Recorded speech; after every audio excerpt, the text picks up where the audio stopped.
আমি উষা হালদার।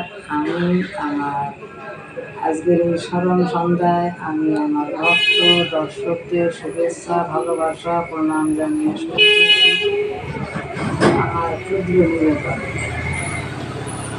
ওম নমো ভগবতে বাসুদেবায় নমঃ। ওম অখণ্ডমণ্ডলাকারং ব্যাপ্তং যেন চরাচরং তৎপদং দর্শিতং যেন তস্मै শ্রীগুরবে নমঃ। হে কৃষ্ণ করুণা সিন্ধু দীনবন্ধু জগৎপতে গোপেশ গোপিকা কান্ত রাধাকান্ত নমস্তুতে।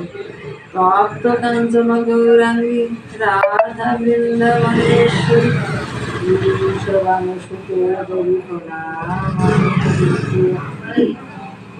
আজকের এই বিশেষ সন্ধ্যায় আমার বিশেষ নিবেদন। শ্রীমদ্ ভগবদ গীতায় ভগবান বলেছেন, একই সঙ্গে বসবাসকারী পরস্পর বন্ধুভাবে দুইটি পাখি, একটি জীবাত্মা অপরটি পরমাত্মা।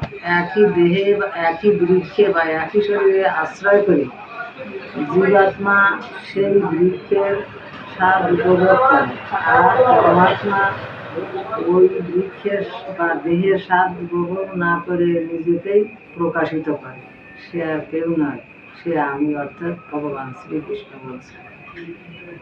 তাই ভগবান শ্রীকৃষ্ণ বলছেন যে জীব যেখানে থাকুক না কেন, স্বর্গে অথবা নরকে, পশু জন্ম বা মনুষ্য জন্ম, ভগবান বলছেন সে তো আমারই অংশ। ভগবান বলেই তা মেনে নেন।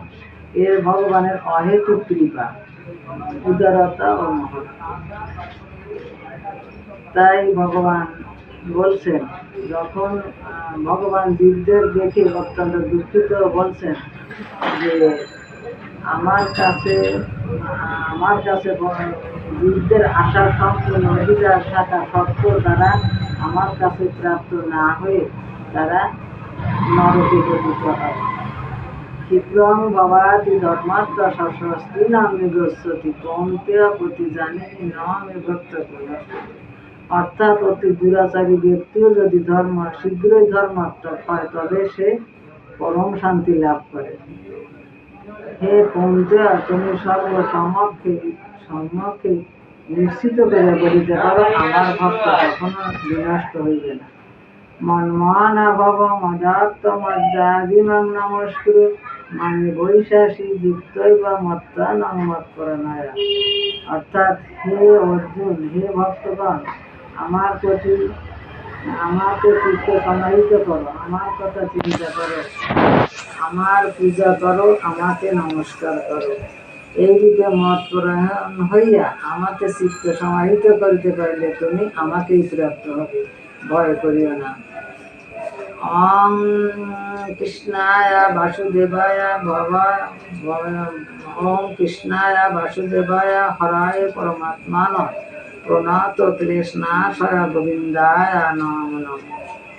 হে কৃষ্ণ করুণা সিন্ধু দীনবন্ধু জগৎপতে গোপেশ গোপিকা কান্ত রাধাকান্ত নমস্তুতে।